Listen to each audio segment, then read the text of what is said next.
Hello everyone.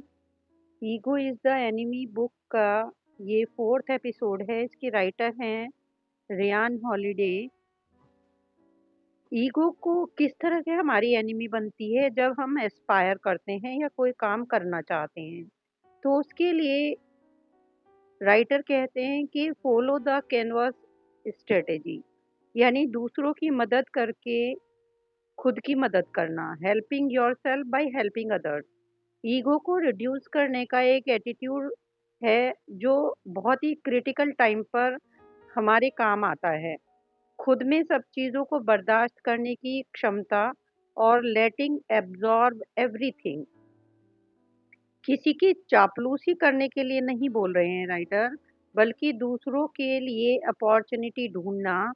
ये आप इस तरह से सोचिए जैसे हम इंटर्नशिप करते हैं, तो इंटर्नशिप की तरह से है। कोई व्यक्ति आपसे आगे है, ऊपर है, सुपीरियर है, तो उसके लिए चीज़ों को इजी करना ताकि वो अपना काम ठीक से कर सके। Attach yourself to the people and organization who are already successful. इस तरह से आप अपने को ज़्यादा बेहतर जगह तक पहुंचा पाएंगे। ग्रेटनेस हम्बल बिगनिंग से शुरू होती है। उस समय आप उतने इम्पोर्टेंट नहीं होते। एक पुरानी कहावत है, से लिटिल डू मच। यदि आप किसी की मदद करते हैं जिससे उनका फायदा हो, आपका नहीं, तो इसका रिजल्ट काफ़ी अच्छा होगा। आप तरह तरह की प्रॉब्लम्स सॉल्व करना सीख जाएंगे। आपकी लाइफ में ऐसे लोग ऐड होते जाएंगे जिनका आपके बिना काम ही नहीं चलेगा। I mean you would develop a reputation for being indispensable. आपकी बहुत सारी अच्छी रिलेशनशिप हो जाएंगी लोगों से। आपको फेवर करने वाले लोगों की एक लंबी लिस्ट होगी। यही कैनवास स्ट्रेटेजी है, helping yourself by helping others, जो आपको लॉन्ग टर्म पे ऑफ देगा। हालांकि ज़्यादातर लोग क्रेडिट लेने के लिए कुछ करते हैं, उनकी उन्हें क्रेडिट मिले, उनकी रिस्पेक्ट हो। लेकिन यदि आप क्रेडिट या रिस्पेक्ट पाने की चाह को भूलकर कोई काम करते हैं, आप खुश होते हैं कि आपने किसी के साथ कुछ अच्छा काम किया। एक बार हम अपनी इस इमोशनल और ईगो वाली फीलिंग को दबाने में कामयाब हो गए, तो कैनवास स्टडी स्ट्रेटेजी इजी हो जाएगी। The iterations are endless. अवसर आपको ढूंढते रहना है। It is a rewarding and infinitely scalable power strategy. एक बार आप ये सीख जाते हैं, तो आप जान जाएंगे कि बिना रीज़न के भी किसी की मदद करना कितना अच्छा रहता है, कितना सुकून देता है। Let it become natural and permanent. दूसरी स्ट्रेटेजी है अपने आप को रिस्ट्रेंट करना।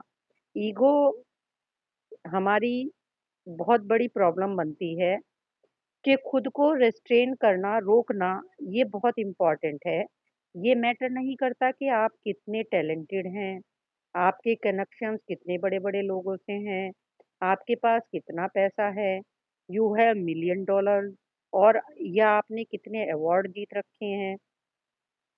यदि आप लाइफ में कुछ बनना चाहते हैं या कुछ करना चाहते हैं, तो आपको अ, अपने से तंग करने वाले लोगों को इस तरह से यूज़ करना होगा कि आप अपना टेम्पर लूज़ ना कर पाएँ।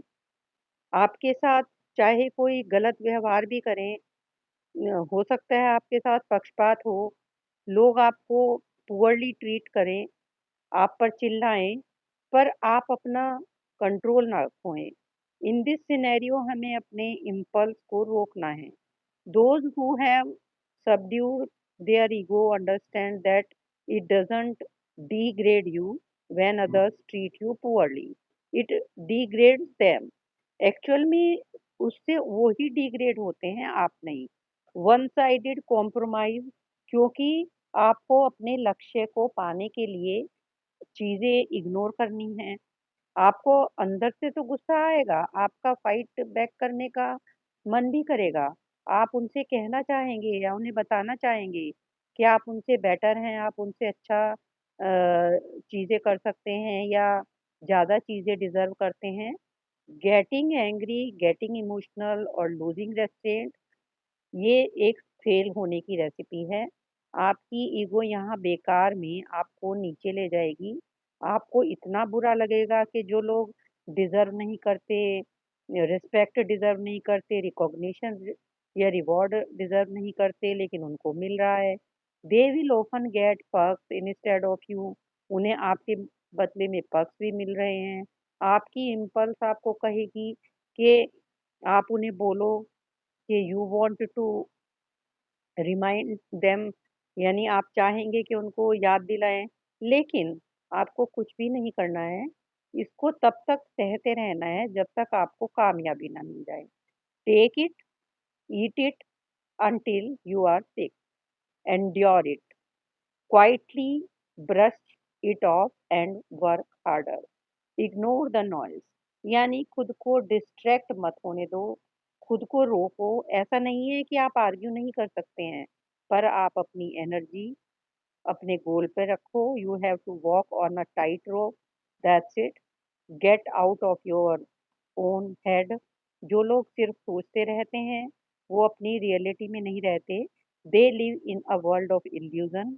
ये ट्रेट कि हम अपने ही विचारों में उलझे रहते हैं, the inability to get out of one's head, हमें ईगो में उलझा देती है। Feasting on their own thoughts, वो अपनी महानता में खो जाते हैं। उन्हें लगता है कि वो सब कर सकते हैं। वो ये सोच सोच कर खुश होते रहते हैं कि जो वो चाहते हैं वो सब कर लेंगे। वो लेकिन रियलिटी से दूर होकर एक बनावटी, एक फिक्शन वाली दुनिया में रह रहे होते हैं। They were in love with their vision of themselves, वो अपने ही प्यार में खोए रहते हैं। उन्हें लगता है जो वो सोच रहे हैं वो सही है, और वो सोचते ही रह जाते हैं, पर करने में उनका उतना एफर्ट नहीं वो डाल पाते, और वो खुद को शाबाशी भी देते रहते हैं। ईगो से कॉन्फिडेंस ओवर कॉन्फिडेंस में बदल जाता है। उनकी ईगो उन्हें उस काम को करने से रोक देती है क्योंकि वो सोचते ही रह जाते हैं। They get stuck in their own head, उनको अपनी महानता का गर्व हो जाता है। इनकी रिलेशनशिप भी ठीक से नहीं चल पाती क्योंकि ये सेल्फ लव भी नहीं जान पाते।